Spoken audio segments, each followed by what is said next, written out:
If you've ever asked what bass you should buy online and you mentioned that you're a guitar player or maybe somebody with small hands, you've probably been recommended a short scale bass. But what is a short scale bass and why would you want it over a regular one? And does it have any downsides? And how come I cannot stop eating cereal? Like, this stuff doesn't even last a week in my house. And no, this isn't sponsored, I just really like cereal.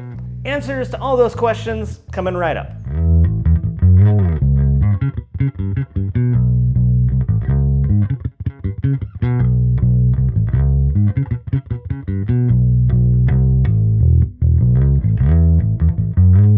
I am AMP the bass player. Let's talk shorties, shall we?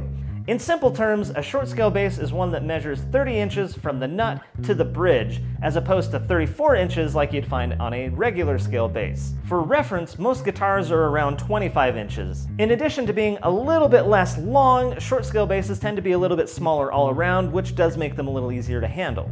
Back when they were being made in the 50s and 60s, they were marketed more as student models for kids. As a result, they were pretty poorly made and they didn't really catch on, not in a big way. Fender, being one of the bigger manufacturers of short-scale basses, debuted their Mustang and Bronco basses during this time, but then discontinued them in the 80s. However, they were brought back in the early 2000s and they've remained in their lineup ever since. Short-scale basses have recently enjoyed a surge in popularity, but are they still just for students and kids?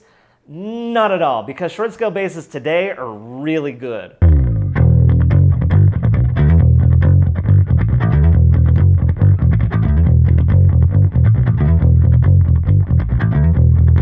As I mentioned, short scale basses in the 60s and 70s were often made poorly and with cheaper materials. Manufacturing has come a long way since then, and you can't really call cheap basses cheap these days.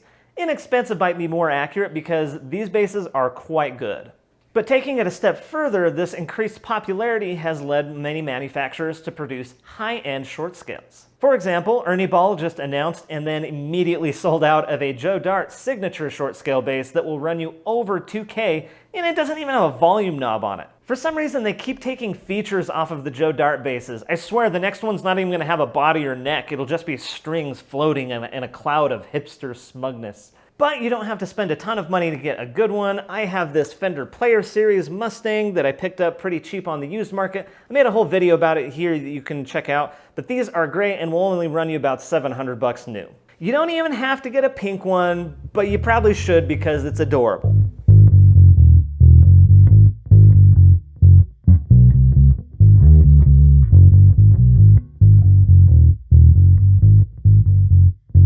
So as I mentioned before, the smaller size does make them a little easier to handle, but size aside, they do have a distinct sound all their own. Because of the shorter string, the bass produces fewer upper harmonics. And I don't want to get too technical into what that means, but essentially you'll just get a darker, deeper sounding fundamental. I'm going to put this bass's P pickup right up against a standard scale P pickup and you'll hear what I mean.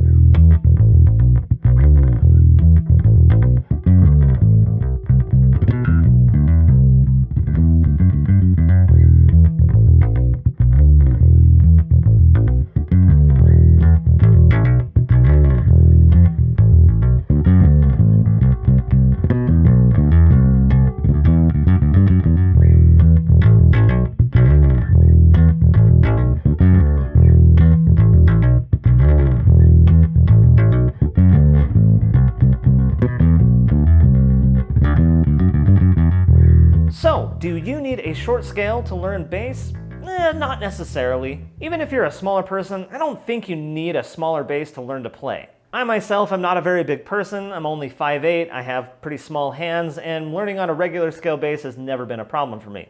Back when I was a teacher, I was teaching kids from about ages 10 to 14, and they were all just fine on a regular scale bass as well. That said, you may find short scale basses to be more comfortable, but the only way to know is to go and try them out. Like most things in bass, it just comes down to preference. For me, I like to pick up a short scale bass when I want its specific sound.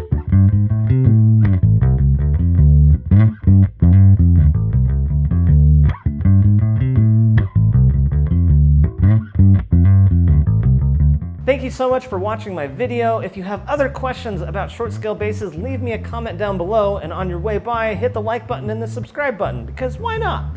I am AMP the bass player, and I'm gonna go eat another bowl of cereal because I have no self-control! Ha ha!